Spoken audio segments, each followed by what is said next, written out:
আমি আস্তে আস্তে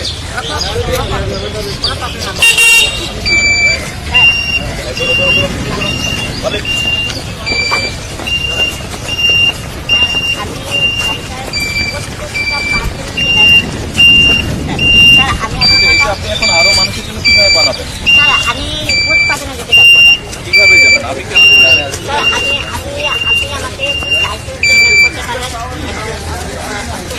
আমার এটা লাইসেন্স নাই, আপনার লাইসেন্স নাই, এটা তো রোডে চলবে, লোকাল রোডে বা আশে বা পাড়া মেইন রোডে তো আর এটা স্যার, আমাদের যারা পার্সোনালিটির যত ডিটেলস আছে বর্তমানে এগুলা কিন্তু সব রুটে আমার ঠিক উপযুক্ত না, যেহেতু আমাদের গ্রামীণ অঞ্চলে একদমই স্যার পারফেক্টলি না, ঠিক আছে? এই জন্য এটা আপনার অনেক পারফেক্ট ভাবে আমরা ব্যবহার করতে পারি।